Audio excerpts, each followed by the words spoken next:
Welcome to a brand new episode of the Chickenboxx. I'm your host, Jay Jackson. Listen, I sat down with Darius Jones, who is the president and CEO of the National Black Empowerment Council. This is a bipartisan organization that utilizes business thought leaders, elected officials, and executive leaders to empower the Black community and to move them forward through home development, community development, education, and all sorts of other things that I think are really interesting in this interview. Check it out, and I hope you guys enjoy. I am sitting here with Darius Jones, the president of the National Black Empowerment Council. Darius, thank you for joining us this week. Hey, thank you for having me, Jay. All right. So a lot of people may not have heard of you guys just yet, as you're fairly new, but I wanted to sit down and have a conversation about what you guys are all about and what you're doing, because it's some pretty interesting stuff. Can you tell us just sort of the general premise of what the National Black Empowerment Council is all about? Absolutely, Jay. National Black Empowerment Council, whether it's a national network of Black leaders in key positions in business, politics, academia, health, tech, Black philanthropy, faith community, media. People of conscience who are working together in very strategic ways to really elevate our community in the areas of education, economic empowerment, and community development. What we've been able to do over the course of the last 15 years is to curate a space where we really identified influential folks. We built really strong communal bonds as a result of one of the main tenets of the group is an overseas travel component, where we get an opportunity to go to different parts of the world, have shared experiences for the purposes of educating ourselves about what's happening in a particular country, but then also to really deepen the personal bonds that exist between one another.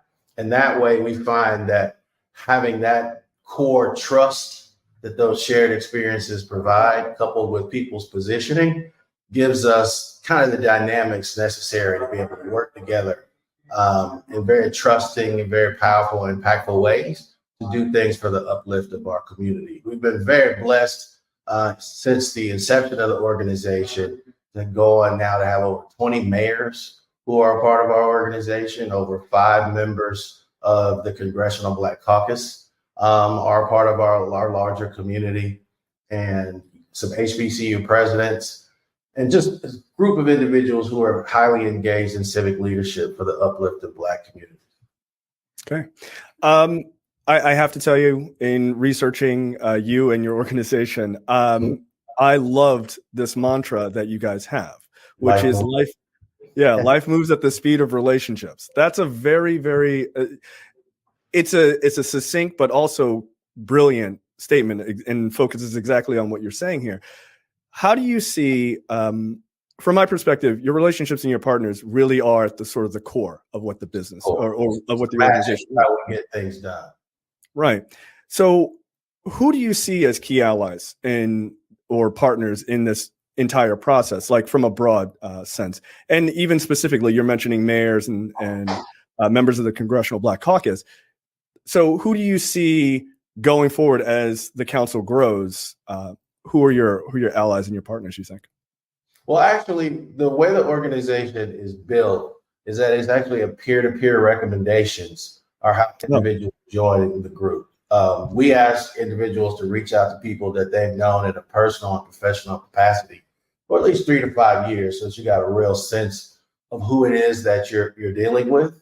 And then those individuals are provided with the opportunity to then come and join the organization. Because the thing about it, Jay, in anything, while the organization is 3 years old, when you have an idea and it's in its nascent stages, it's really important to have people come in and join your ranks who are very committed to what it is the ultimate objective is targeted towards. And having that, pulling from that relationship tree of folks who are known, trusted, and vetted, and bringing them into the space really fast tracks the relationship process. So think about this. If you're in broadcasting, okay, as a result of you being a member of our organization, everyone else who's a part of it who come in prior to you would understand that through your participation in the group, that obviously you've been vetted, somebody who has in high standing within the organization has then vouched for you, So that way, the minute you come into the organization, things that you need to help advance you in your particular field and ideas that you have, which you think will be bring betterment and empowerment to African American communities, people are just going to de facto line up to try to be force multipliers to your efforts. Okay. So instead of taking the time of having to build up trust and relationship over a number of years, we've actually established a process which sort of fast tracks that so that we can come together in meaningful and strategic ways to make an impact now. So when we say life moves at the speed of relationships, that's genuinely what we mean. Because if you have an idea of how you can make an impact, and then you're able to share that idea with a community of over 500 plus people who see the world in the same way that you see the world and who are, very inclined to want to be supportive of those efforts, it gives us such a reach and it gives us such an impact that we've found over the last 13 years has been very instrumental in helping us to empower the membership, to empower the community, and to really make a positive impact in our nation. Okay. Thank you for saying that. The idea that is how you're sort of growing this organization is, I guess from the outside, it may even feel revolutionary to some people, from the outside looking in. Oh, that's a very different way to, normally it's join our team. Here's the sign up, and then you just, create your ranks. But it's interesting because it's almost sort of a organizational take on what the Black community very much is, right? Once you are sort of vouched for by, someone else in the community, that community expands, not just from a perspective of you just come on in and everybody goes, oh, okay. But when if you know somebody, it's almost like a fraternity of sorts, right? It is. Right. Then it expands internally, which is interesting. Absolutely. No, go ahead. No. Let's keep on that point. Go ahead. No, you're absolutely right. I mean, having that kind of a community of folks that are, similarly focused on making a positive impact, we've seen it's the way to go. I mean, it seems from the outset potentially to some people that it could potentially have exclusive. And over time, obviously, you want to create mechanisms which bring more people into the organization. Sure. But often we found that you can do more, sometimes with less, depending upon, the relationships, the resources, and the institutional influence that people have and that are willing to bring to bear for the advancement of a good cause. That model has proven over time to, I think, give us the ability to punch well above our weight in terms of the things that we're able to do. It's almost as if the model is, you think about, what I do is I try to think about what is the next power equation that the African American community is going to have to use in order to be able to effectively advocate for its interests going forward. Traditional model has been large membership-based organizations where you then have collective strength of the numbers to really positively make an impact. Our model more so is, if you imagine a map of the United States and you think about probably the 20, 25 areas where Black people live in what I call a high enough concentration to have a disproportionate impact over the politics and even the business in a particular area. Our organization works to pull together a critical mass of leaders from key industries in those communities, individuals, again, who hold elective office, individuals who are partners in law firms, successful entrepreneurs, people who are engaged in education and other aspects of civic leadership. Because what we found is that in any given city, if you can pull together 25, 40, maybe 50 folks from these various fields, and everybody has the requisite trust that you heard me speak about earlier, and that has a heart for the uplift of the Black community and a desire to work in collaboration with individuals from outside the African American community in order to enlist allies which further enhance our impact. That's the model that we're dedicated to, and that we're going to continuously work to build as long as the organization is in existence. Yeah, no, I think that's, for me personally, I think that is the way to go, to sort of you're Absolutely. building inside, you're going inside out versus bringing a bunch of outside voices to then try to make this about this smaller group that you're trying to focus on, right? In this case, the Black population in the United States, you're trying to empower Black folks. It's hard to do that with a ton of outer influence, at least on the, in the initial. Absolutely. Exactly. And then sometimes, you can have too many cooks in the kitchen. 100%. So 100%. sometimes a controlled kind of environment with which these people are working together, I think goes a long way. And one of the things that we really pride ourselves on is that, 53, I'm on the elder statesman. Okay. All right. Median age of the organization, you're going to be people anywhere between 35 and 50. But what we're really proud of is that these are individuals who probably, at the state that they're in their careers, could really become more parochial in their focus. It could almost even become kind of, individualistic in terms of saying, I got mine, I'm gonna make sure my family's straight, and I'm just going to continue to keep building.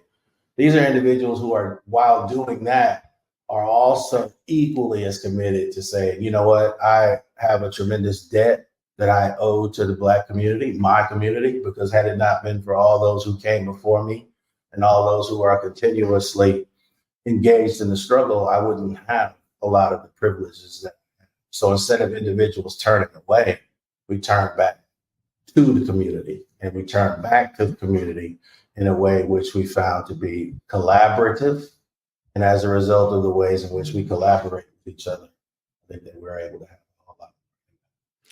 It's very nice. It's very nice to see a sort of a very community focus, not just in what you're trying to do, but the methods by which you are expanding, and the methods in which you're trying to do your work is community based internally, right? And one of the things that I've noticed is that, I've been blessed, worked very closely with leaders of the Jewish community over the course of my career, and exposure to a lot of different other communities as well. I was gonna ask you about that in a second. Absolutely. Actually. But what you see is kind of a collective sense of, to whom much is given, much is required within a given community. Individuals who've achieved a certain level of success and influence.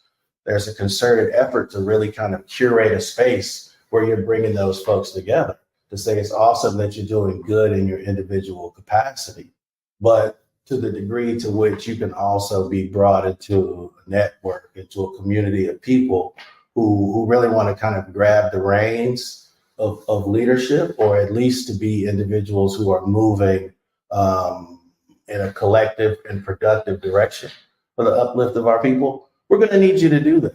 So National Black Empowerment Council, kind of informed by some of the models that we see existing in other communities, working to replicate a similar model in ours for the betterment of our people.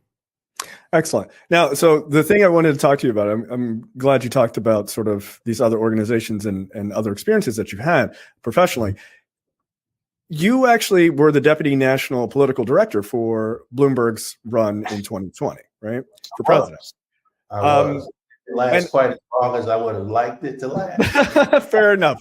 But nonetheless, it was a great experience, and I'll always cherish. Right. My question about that is, that's a massive organization, or at least the potentiality for a massive, that's a big ship to kind of move around, working in a presidential campaign. My question to you is how does that experience sort of shape how NBEC is, right? They're two wildly different organizations, but at the same time, you're trying, in a voter base, you're trying to get that community sort of, pulling that community, whatever, it's obviously not just universally one, their goal is a little bit different, but you're trying to pull that community together rather fast and speak to that community and then grow it out, to the national stage or what have you.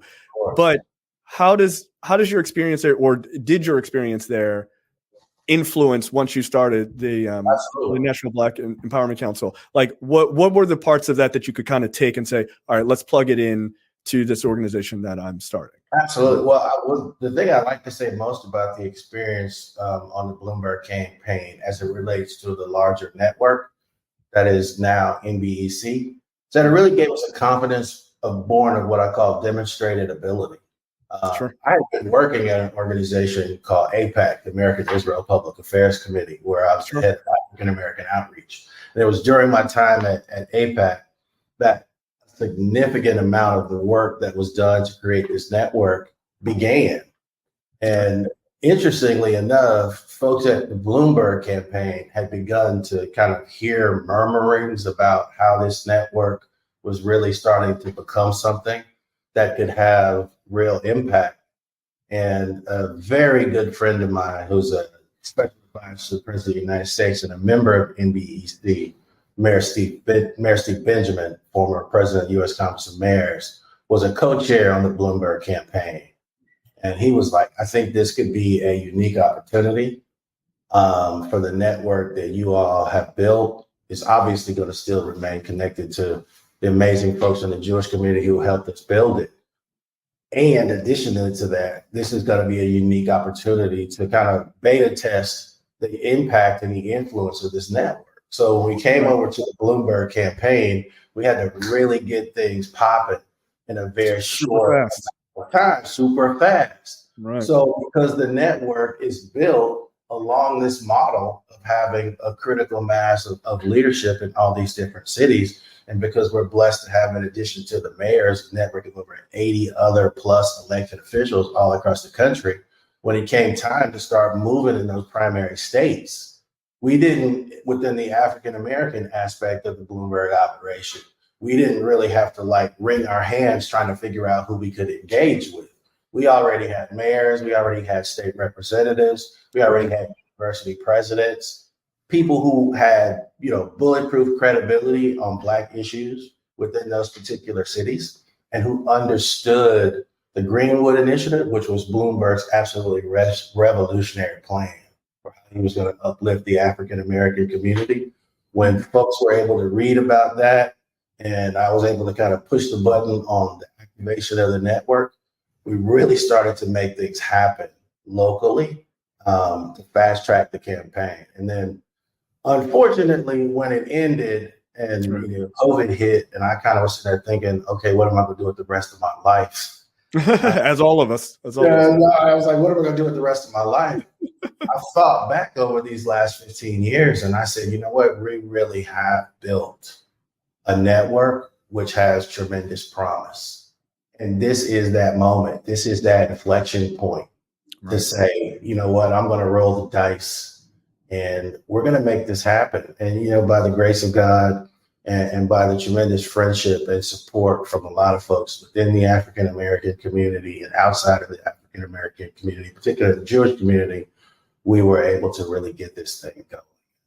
Yeah, I often think about sort of my own personal career path, and I did a lot of work for a lot of other organizations and government agencies as well. And now being at the Afro, it's I refer to it as sort of taking all of these weapons that I've gained over the course of my career and bringing them back to the community, right? So and that's it. It sounds like you kind of have the same come to Jesus moment. I also had that during COVID. I think a lot of people did. And like, what does this look like going forward? And the exposure that you can get along the way, and the relationships that you can build, and the mentors that you could establish connection to, really kind of helps inform how you're going to show up, as it relates 100%. To your particular purpose, because we only know what we know. But if you're continuously trying to, bring in new information, you're continuously trying to learn about new models and various power equations, you have a host of advisors who provide valuable insight to you. It helps to take the way in which you're able to, lead an organization, how you're particularly able to model a particular approach to higher and higher levels. And I just feel like, when you think about a lot of the problems that confront us here in the African American community, particularly kind of one of those at the top of the list, I think is DEI. I think that Sure. as an idea it's in trouble. There are a lot of people who are coming for it, and my concern is that as a result of that, some of the older ways in which we've been able to try to advocate for African American interests, which means, talking to people outside of our community and saying, hey, we need this, and we definitely need this, and I feel like we owe this, and, either guilting, shaming, or kind of browbeating people into kind of capitulation. I think that now with kind of this culture and this climate that's in the air, and a lot of this pushback and animosity towards DEI, some of those old approaches aren't going to be able to work. But to the degree to which you can understand your power equation and say, well, as a result of this significant concentration of influential people who are all kind of moving collectively for the advancement of our people, we can punch above our weight. And if we look at other communities, other allies, we say, okay, this is a particular area where it seems like an ally can be very helpful and very beneficial to you in addressing this particular need. Right. And as a community, we have areas where we can benefit from relationships and with allies as well. And I think it's going to be about reciprocal relationships. I think it's going to be about people adding value to other people, and that in that exchange, a lot of the things that are going to be necessary for everybody to have their existential needs are going to be met. So that's why within our organization, we're bipartisan. We have Republican members, we have Democratic members. And what's interesting about our organization is that everybody plays their respective position, in their daily lives. But when we come together as a collective, we kind of don't lean into that. And what we do is we say, okay, how can we do things which benefit our community? And if you have a unique idea and initiative over here, let's figure out how we can, work to empower it. If somebody has a particular idea over here which brings benefit, let's figure out how we can triangulate in order to make this effort happen as well. Because, I'm committed to, and our members within our organization are committed to, wherever there are critical conversations happening which deal with, the economic self-determination of African American communities or other existential issues germane to our community, we want to be able to have people that we know and trust at those tables. And the idea of just being able to say, well, if you're on that side of the aisle, then we're not going to have absolutely anything to do with you, no communication. It's going to put you into a cycle of feast and famine cycles in terms of, the significance and the impact of your issue. And as Black people, we don't have the luxury of feast and famine cycles. We need to be able to make sure that regardless of how things play out, that we have access and that we have relationships which allow us to be able to advocate on behalf of our community's interests, regardless of, who's in power or what group or what situation may present itself. Yeah, look, I think that's a good point. It's especially now when you're talking about bipartisanship, or the idea of you guys being a bipartisan organization. To me, we are in a critical position that Black folks don't have the luxuries of sort of, ignoring somebody who we politically disagree with a whole cloth. But I do wonder if there are times when you have sort of these, conversations with other people in the council who maybe have diametrically opposed to politics, for instance. And, politics, as we all know, is not just, this is who I vote for, but it is also very much how you see the world, right? Like, because I want to talk to you about home ownership and community development in a second. Those, let's just put it out there, like Democrats' views or liberal views of home ownership or community development look very different than conservative or Republican views on that. So I do think you have to bring people together, and you have to try to find a way to sort of thread the middle there, and that can be extremely difficult, right? I'm curious as to have you found that when people that are in this council who are sort of politically opposed to each other, do they, because it's an environment that is more community based, are they less sort of hardlined? Like when they get there, like you said, on their daily, what their daily job is a very different thing. But when they come to this council together, do they tend to soften up a little bit? It's like, yeah, you know what, you might be right about this. Maybe I could slide a little bit this way. You could slide a little bit that way. Do you find that because of that community that you've built internally, that it allows for an actual conversation versus just sort of absolutely, Jay. There's just that trust there. There's that sense because of the process, because of the tremendous amount of time we actually spend together as an organization. We meet at a number of different events during the course of the year. We have text groups with like 400 members in it where we're communicating all the time. Because of that constant exposure, you really get to know people. And, you have folks on both sides of the aisle. And what is a common theme throughout us, everyone who's a part of the organization, is just a real deeply embedded desire to see the Black community elevate. So you may have folks who are on the conservative side of the aisle, bring them together with folks who are from the liberal side. Maybe additionally, the liberals might be a little skeptical.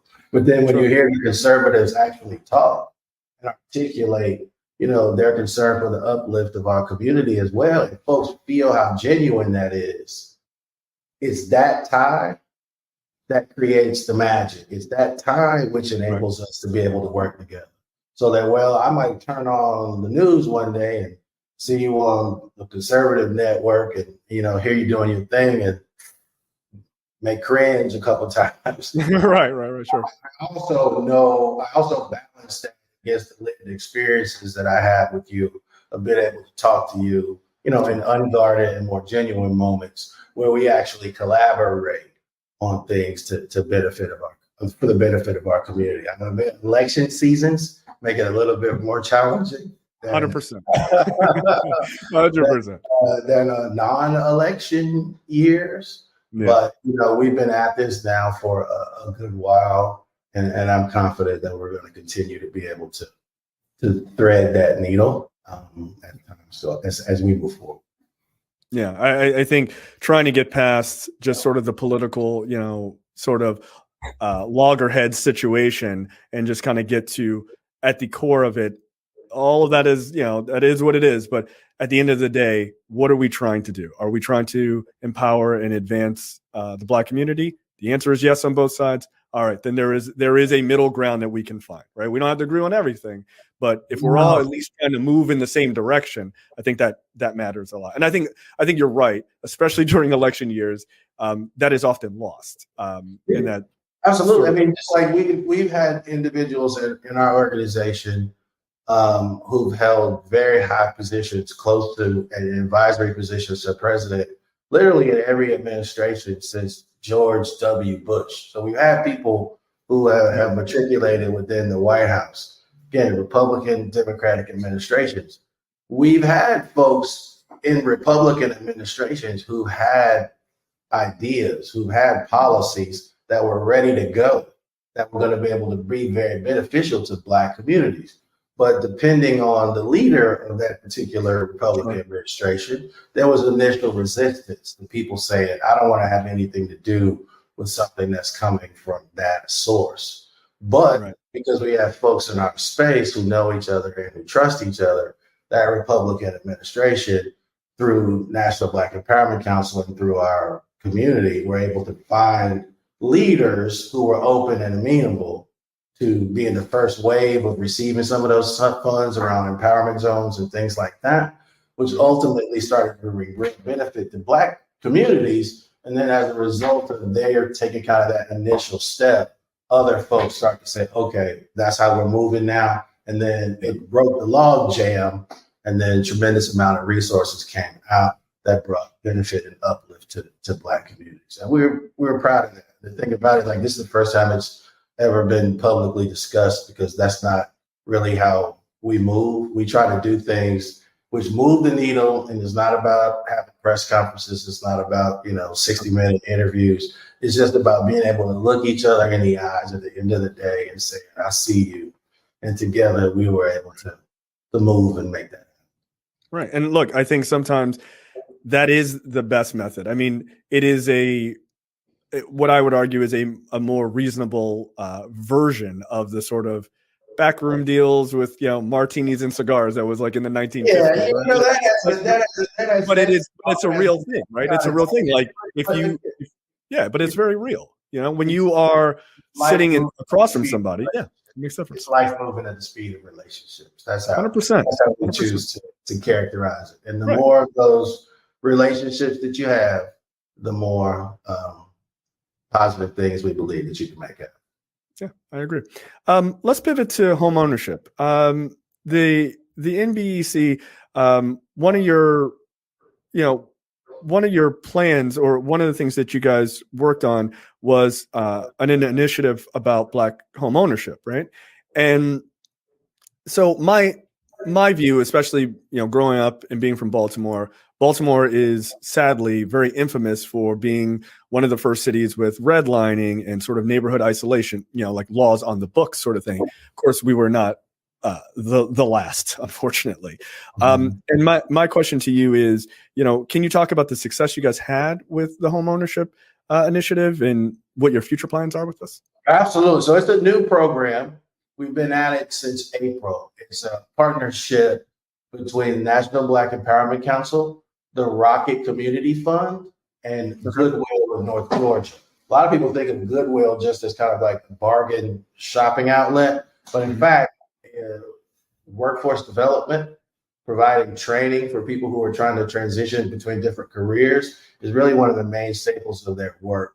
So because the way we operate is members in different places, this is actually an excellent example. I have a national board member who has a very strong relationship with the Rocket Community Fund. So when the Rocket Community Fund reached out and explained to her about this initiative that it was developing to go to different cities across the country and provide home ownership training to African Americans, she naturally thought of our organization. Now, National Black Empowerment Council itself doesn't do the actual educational aspect of it. So then we reached out to another one of our members, who's the CEO of Goodwill of North Georgia, explained to him the concept. He brings Goodwill of North Georgia to the table so that now the Rocket Community Fund's curriculum can now be taught to people from around the Atlanta region through these best-in-class educational programs that Goodwill already provides. And we were fortunate to be able to do it in collaboration with the mayor of Atlanta, Andre Dickens, who's a part of our organization. So that's going to create the opportunity for over 600 African-American families to get in homes, hopefully in the first year alone. Then once that program becomes successful, we're going to rotate it out across the entire state. We have a similar program that we established through another one of our members with the American Property Owners Alliance. And what we're doing is in these cities where we have members of our organization who are mayors, we're going to take this program over time and implement in the various cities across the country. Because we feel in collaboration with our mayors, we're going to increase the likelihood of success of the program. And then you get a win for the people, you get a win for the elected official who helps bring it to the table. And then everyone collectively within the organization has the ability to be able to look at each other and say, look how we all came together and yet again did something for the uplift and the advancement of people. So that is a model that we are consistently working to perfect as we continue to grow. And then I assume that what the ultimate goal is, get this to a critical mass sort of situation. Yes, then absolutely. And this goes national. And then you have, and just an assumption, you correct me if I'm wrong, but the idea would be that mayors that are not necessarily in major Black cities would also adopt this because they're seeing the benefits. Obviously, home ownership is a huge benefit. Absolutely. We want to start the momentum, okay? Because you have the relationships, you have the trust. So then you have people who say, okay, bring it here. Let me lean in on it. Then it builds that momentum in all these different places. And then that's how you achieve, the critical mass, the impetus, which then makes it go national. Yeah. No, I look, again, this sort of ground up approach it seems so obvious, but it is, at least from my perspective, is not utilized enough in these type of organizations. It's normally like, hey, we got a bunch of experts, and they're going to just tell you how everything works. And but it tends to pull people. It tends to not grab people's interest as much, but when they feel like they're a part of as this thing is building, I think people get much more invested. And this, I think, is a prime example of that. Absolutely. Like I'll give you an example of what we're doing in the city of Philadelphia. You got a member of our organization, a guy by the name of John Henry, owns a technology company. Absolutely amazing leader. He's on the board at the Penn University School of Education. And John recognized, because he works in the tech field, that obviously STEM education in certain in certain areas of Philadelphia, a lot of underserved Black communities, these kids aren't getting the same level of STEM education that he sees when he goes to different areas around the city and also around the country. So John says, well, you know what? I have relationships with a number of leading tech companies in Silicon Valley. And as a result of these relationships, these folks are willing to send not interns to these Black schools to talk about what they do. They actually send the engineers who create the technology to come to Black schools and educate Black students on state of the art STEM educational aspects. Okay, then he starts that. National Black Empowerment Council helps with some seed funding. Then we have members of our organization who are at Google, members of our organization who are at Amazon. Then they come to the table now that they see the momentum being built. And then the program begins to grow. And now we've done things in New York. We even had, let me tell you this, Jay. We even had a company, an amazing company called Skydio out of Silicon Valley, California. They brought their engineers to a school called Johnson Preparatory Academy in Chicago in Parkway Gardens.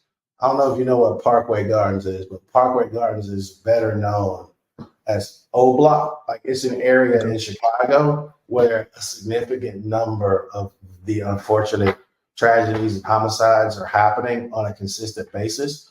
But Johnson Preparatory Academy is a school which is a part of a network that's led by someone who is a member of our larger community.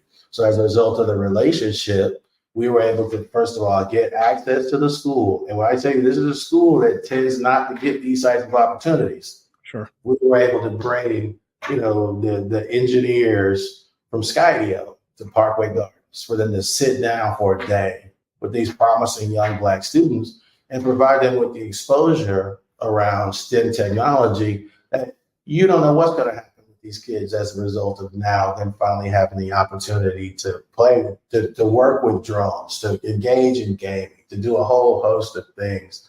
Right. That are really in keeping with where technology is going.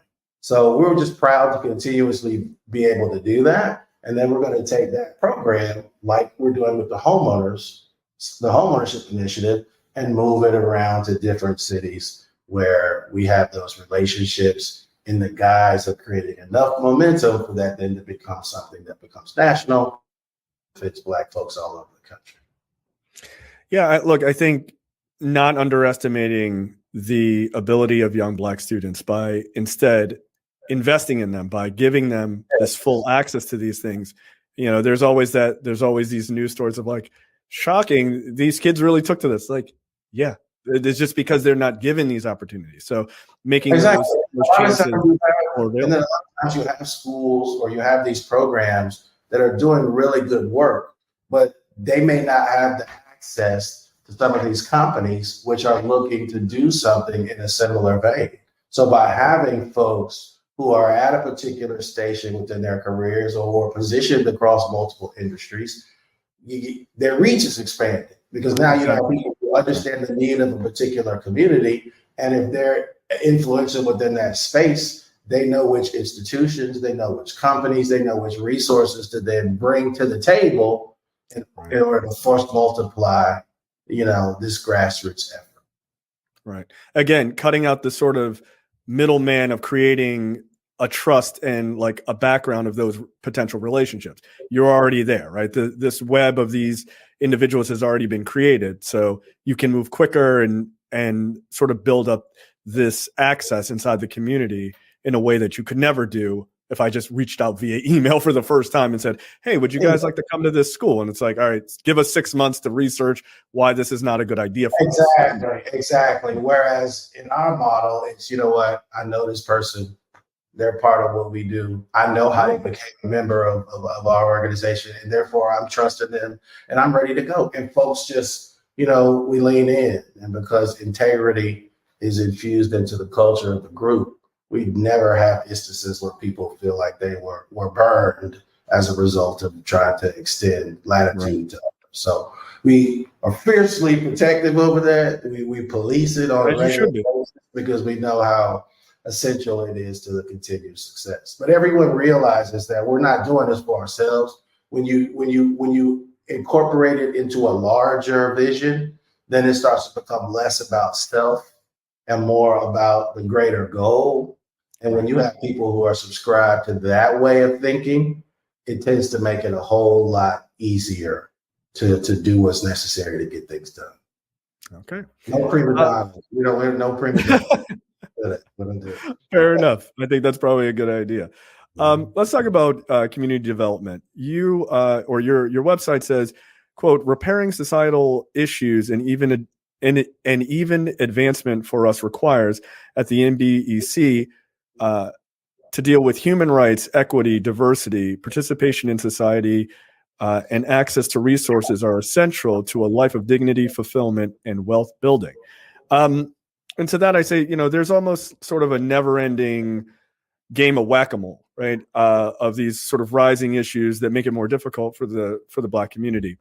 How do you see the organization sort of dealing with that? I mean, to some extent, we just talked about that, which is this sort of interweb that kind of moves this level of access around real fast, or much faster than maybe even was ever possible without it. But community development and sort of dealing with for instance, these kids who are in Chicago, who are in this situation that is not of their own making. How else besides just that sort of gaining access to, let's say, this company that was doing this sort of STEAM training, what are other mechanisms inside your organizations that you guys are trying to utilize to sort of make a move the needle a little bit on, or a lot on sort of these community developments? Absolutely. Well, one of the things that we definitely in next year we're going to start doing this in advance is really developing mentor relationships between individuals within our organization, BCU college students, for the purposes of really kind of helping them in their advancement of their careers, kind of facilitating relationships and access that they'll need in order to continuously develop, a similar worldview to what members in the organization currently have, because our goal is to really to make this movement generational so that you don't just get a group of folks who take the baton so far and then there's ultimately nobody to hand it off to. So we definitely are going to be doing a tremendous amount of work around mentoring with college students and also high school students. And then to the model that you mentioned earlier is you are right, it is whack-a-mole. So what we do is, because we have critical mass of leaders in different cities, those individuals in those particular cities know what are the most urgent priorities that need to be dealt with where they're at.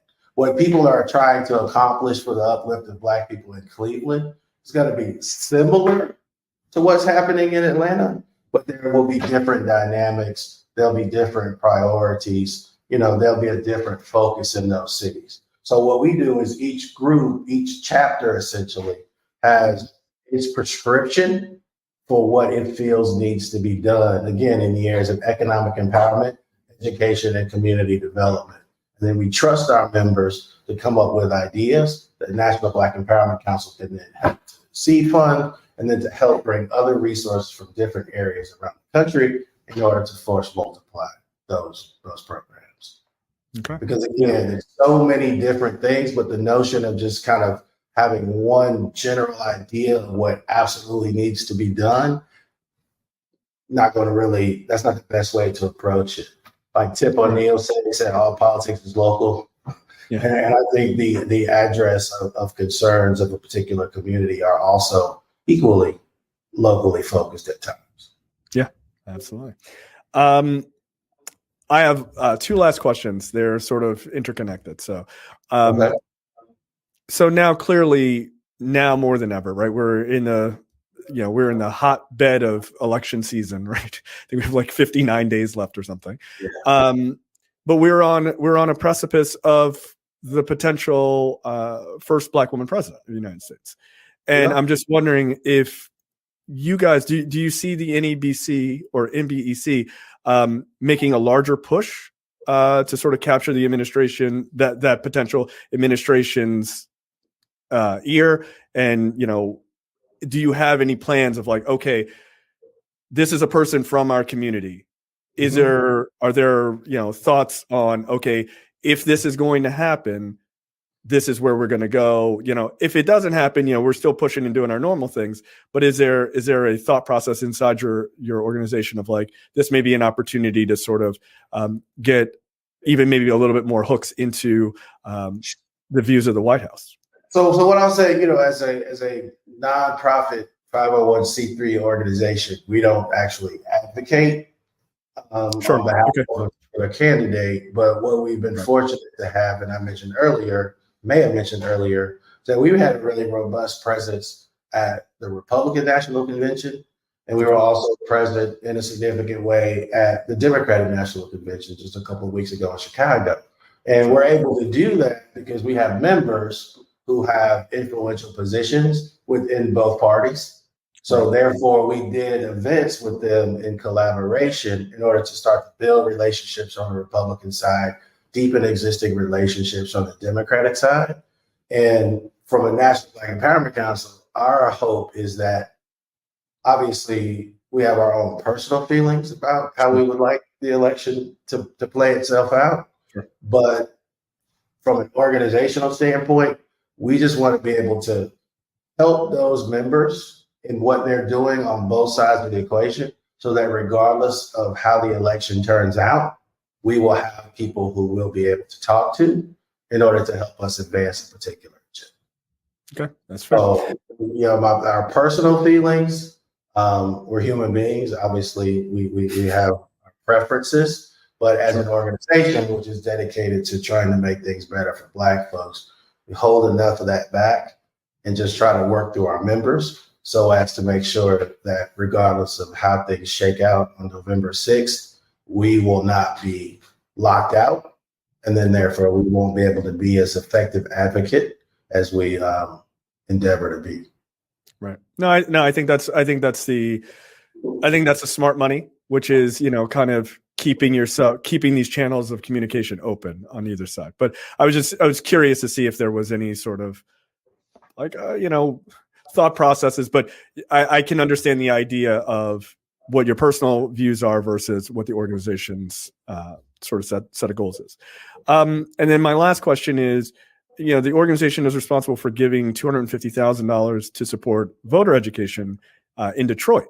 Are there plans to expand that program, or are you guys already doing that now? Because again, we're in the sort of the hotbed of the election season, because obviously the Black vote matters quite a bit on both sides. But my overarching view is the Black vote matters because they are American voters, and Black people need to be empowered to, give out, to be able to push their voice, whichever side of the aisle they fall in, or anything in the middle. So my question is, from that 250,000, are you guys pushing even higher than that, or do you have any other, sort of? Absolutely. So it's funny that you should mention that, because I was just on a call earlier today, because we're kind of in the final stages of wrapping it up, and it's an initiative. It's a voter education initiative, which will likely take place in several swing states for the purposes of providing voter education to African Americans in those particular states. Again,